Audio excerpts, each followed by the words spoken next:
नमस्कार, स्वागत है आप सभी का न्यूज 21 में। मैं हूं आपके साथ हर्षदा जोशी। जयपुर हेरिटेज निगम मेयर को सरकार ने सस्पेंड कर दिया है। ये इस वक्त की सबसे बड़ी खबर आपको बता रहे हैं, जहां मुनीश गुर्जर को मेयर पद से तीसरी बार निलंबित किया गया है। यूडीएच के नोटिस का जवाब पेश नहीं किया गया और मुनीश गुर्जर की याचिका पर कोर्ट में 2 सप्ताह बाद अब सुनवाई होनी है। ज्यादा जानकारी के लिए सुरेंद्र सोनी जुड़ चुके हैं फोन लाइन पे। सुरेंद्र, क्या कुछ जानकारी पूरे मामले को लेकर? जवाब नहीं पेश किया गया है और माना जा रहा है कि देखिए तीसरी बार निलंबित किया गया है, अगर मैं गलत नहीं हूं तो। सुरेंद्र, अर्चना, सवाल बड़ा महत्वपूर्ण है। ये जो लगातार नगर निगम हेरिटेज की मेयर मुनीश गुर्जर के निलंबन को लेकर के जो सियासी ड्रामा चल रहा था, उसको ये कहना लाजमी होगा कि आज उस ड्रामे का जो है वो पूरी तरीके से अंत हो गया। देखिए कि जयपुर हेरिटेज नगर की मेयर मुनीश गुर्जर को जो है वो वजन सरकार ने निलंबित कर दिया है, यानी कि डीएलबी के जो निर्देशक है उन्होंने आदेश निकाल दिया है।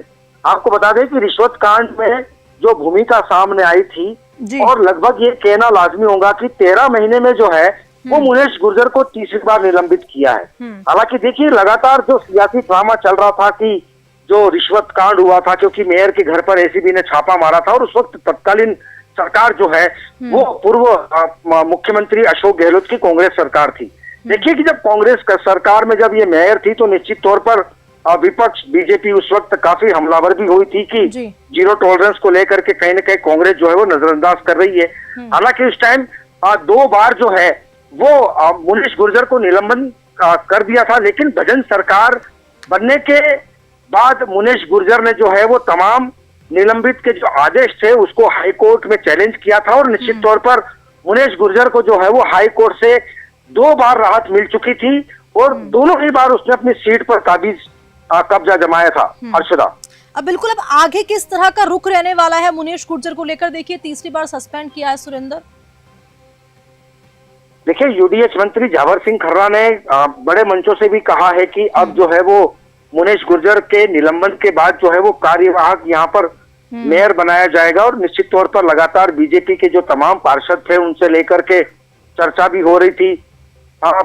मेयर पद को लेकर के पार्षदों ने जो है दिल्ली तक दौड़ भी लगा दी थी, लेकिन 13 महीने में जब तीसरी बार ये मौका आया है कि मुनीश गुर्जर को सस्पेंड किया है तो निश्चित तौर पर अब बहुत बड़ी यहाँ पर सियासत जो है वो भाजपा में नजर आएगी।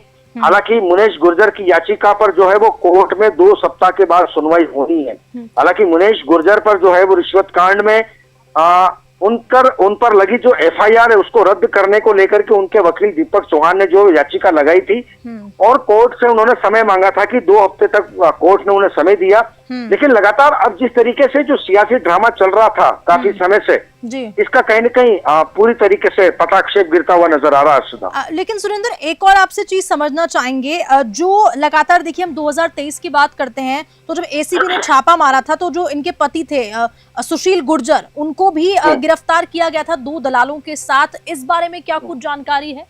जो सुशील गुर्जर की भूमिका भी जो इस पूरे मामले में बताई जा रही थी। देखिए हर्षदा, इसमें कोई किंतु परंतु नहीं है। देखिए जब एसीबी ने मुनीश गुर्जर के घर पर जब छापा मारा था तो निश्चित तौर पर 4 सितंबर 2023 को इनके घर पे पूरा ये घटनाक्रम चला था, लेकिन 2 दलालों के साथ साथ जो है वो मेयर के घर पर जो है वो बड़े पट्टों की फाइलें मिली थी। इसके बाद 41 लाख रुपए मिले थे और तमाम ऐसे कई एविडेंस थे जो एसीबी ने जब्त किए थे। हालांकि एसीबी ने 2502 पेजों की जब चार्जशीट तैयार करके जब आरोप पत्र तैयार करके कोर्ट में अभियोजन स्वीकृति मिलने के बाद जब उन्होंने दिया तो कोर्ट ने इस पर फैसला सुनाते हुए या उनके वकील ने प्रोटेक्ट करते हुए जिस तरीके से गलियां ढूंढी, क्योंकि देखिए अर्चना, कानून के अंदर अगर जो भी व्यक्ति गलियां ढूंढता है तो निश्चित तौर पर उस कार्रवाई पर कहीं जो है वो या तो डिले हो जाएगा या फिर वो कार्रवाई आगे बढ़ती जाएगी। अब देखिए कि मुनीश गुर्जर के वकील ने जब 2 सप्ताह के लिए कोर्ट से मांगा था जवाब की मेरी जो, क्योंकि 3 बार जो है वो डीएलबी ने मुनीश गुर्जर को नोटिस जारी किए थे कि आप अपना पक्ष रखें, लेकिन मुनीश गुर्जर अपना पक्ष नहीं रख पाई थी। इसके बाद जो है उनके वकील ने कोर्ट से कहा था कि मेरी जो मुवक्किल है उनको जो है वो स्वास्थ्य ठीक नहीं है, उनका स्वास्थ्य ठीक हो जाएगा तो वो कोर्ट में पेश हो जाएगी। लेकिन अभी हाल ही में यूडीएच मंत्री जावर सिंह खर्रा ने कहा था कि बहुत जल्दी जो है वो मुनीश गुर्जर को खुशखबरी मिलेगी। तो निश्चित तौर पर जो यूडीएच मंत्री ने कहा था अब अंततः गतवा, क्योंकि देखिए कि 6 दिन के दौरे पर मुख्यमंत्री भजनलाल शर्मा जापान और दक्षिणी कोरिया के दौरे पर थे, तो निश्चित तौर पर उनके आने के बाद ही ये चीजें संभव होना कहीं न कहीं सामने आया था। लेकिन अब वर्तमान में अभी मुख्यमंत्री भजनलाल शर्मा अभी हाल ही में जयपुर के दौरे ही कर रहे हैं, तो इसको लेकर के काफी चर्चा हुई है और चर्चा होने के बाद ही ये डीएलबी ने जो है वो मुनेश गुर्जर को निलंबित किया। ठीक है, तो मतलब अब ये देखने वाली बात होगी सुरेंद्र की अब जो याचिका जो 2 सप्ताह की सुनवाई का जो वक्त मांगा है, 2 सप्ताह बाद सुनवाई होगी, उसी में जो अंतिम फैसला माना जा रहा है वो शायद सामने आ जाए। सुरेंद्र देखिए हर्षदा, इसमें बिल्कुल नकारा नहीं जा सकता। देखिए कि इससे पहले भी मुनेश गुर्जर और उनके वकील ने गलियां ढूंढी थी, क्योंकि पूर्ववर्ती सरकार में भी मुनेश गुर्जर को 2 बार निलंबित किया था कर दिया गया। और निलंबन के आदेश को मुनेश गुर्जर ने जो है वो हाई कोर्ट में, सुप्रीम कोर्ट में, इन दोनों जगह पर इस चैलेंज को ये फैसले को जो है वो चैलेंज किया था।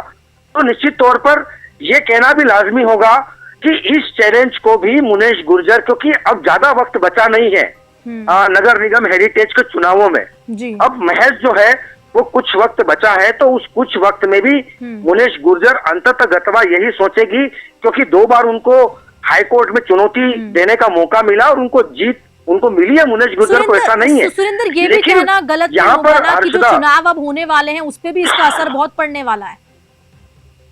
हर्षदा, फिर से रिपीट करेंगे सवाल को। सुरेंद्र, ये भी कहना गलत नहीं होगा कि अब जो चुनाव होने वाले हैं हेरिटेज निगम के, उसमें भी चुनावों पर भी काफी असर देखने को मिलेगा।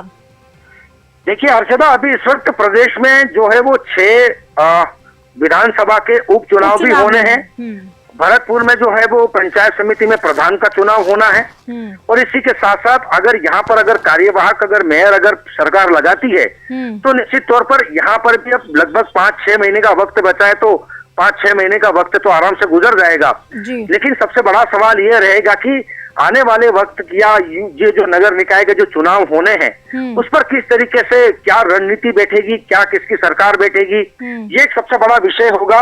लेकिन यहाँ पर निश्चित तौर पर देखिए, मैं आपको अभी भी कह रहा हूँ और ये पुष्टि बिल्कुल स्पष्ट मैं इसलिए कह रहा हूँ क्योंकि सूत्रों से हमें जानकारी मिली है कि मुनेश गुर्जर को जो निलंबन का जो यूडीएच मंत्री या विभाग ने जब डीएलबी ने इसका आदेश निकाला है, तो निश्चित तौर पर मुनेश गुर्जर इस आदेश को भी जो है वो कोर्ट में वापस रिव्यू करेगी, क्योंकि उसके वकील ने कहा है कि एसीबी ने जो है वो मुनेश गुर्जर की एफआईआर झूठी दर्ज की है, क्योंकि अब तक उनके खिलाफ जो है वो कोई रिकवरी नहीं हुई है, जो डिमांड जो होनी चाहिए वो नहीं हो पाई है। और हालांकि देखिए, जो 2502 पेज की हर्षदा यहाँ पर जो एसीबी ने जो चालान पेश किया है कोर्ट में, यहाँ पर जिस तरीके से जो विपक्ष के वकील हैं भंडारी, उन्होंने कहा था कि एसीबी ने कुछ ऐसे लूज पॉइंट यहाँ पर छोड़े हैं जिसका मुनेश गुर्जर कहीं न कहीं फायदा उठाती हुई नजर आएगी। हर्षदा, ठीक है, बहुत बहुत शुक्रिया सुरेंद्र जानकारी के लिए। तो अब देखना होगा कि मेयर मुनेश गुर्जर को, जिनको तीसरी बार अब निलंबित किया गया है,